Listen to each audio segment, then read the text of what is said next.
बम भोले हर हर भोले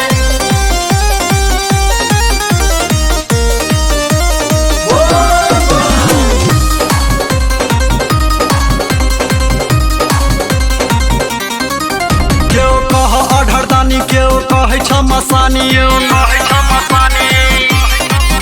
केओ कह अढ़रदानी केओ कहे छ मसानी केओ भंगिया गजेरी कहे छ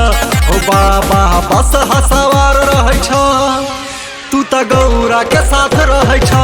ओ बाबा बस हसवार रहे छ तू त गौरा के साथ रहे छ केओ कह अढ़रदानी केओ कहे छ मसानी केओ भंगिया गजेरी कहे छ ओ बाबा बस हसवार रहे छ तू त गौरा के साथ रहे छ ओ बाबा बस हसवार रहे छ तू त गौरा के साथ रहे छ बोल बम बोल बम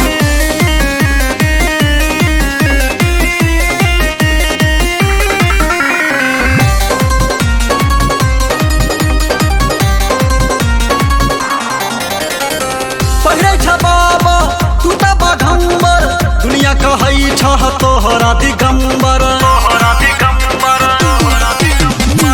पहिरे छ बाबा तू त बाघंबर दुनिया कहै छ तोहरा दिगंबर तोहर डमरू के बोल के ने सौसे घना घोल हो बाबा तोहर डमरू के बोल के ने सौसे घन घोल नाग से हो फुफकार छोड़े छ ओ बाबा बस हसवार रहे छ तू तो अपने में मस्त रहे छ ओ बाबा बस हसवार रहे छ तू तो चीलम में मस्त रहे छ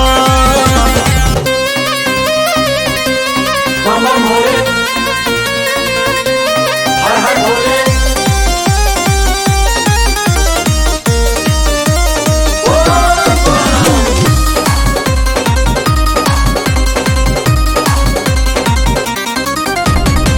चढ़ते सावन झूमे कांवरिया फिर भरल छै देव घर नगरिया चढ़ते सावन झूमे कांवरिया फिर भरल छै देव घर नगरिया गुंजे हर हर बम सब करे बम बम बम बम भोले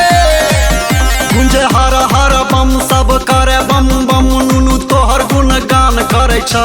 ओ बाबा बस हसवार रहे छ तू तो अपने में मस्त रहे छ ओ बाबा बस हसवार रहे छ तू तो अपने में मस्त रहे छ क्यों कह अढ़रदानी क्यों कहे छ मसानी क्यों भंगिया गजेरी कहे छ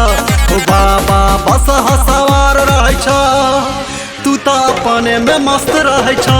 ओ बाबा बस हसवार रहे छ तू तो अपने में मस्त रहे छ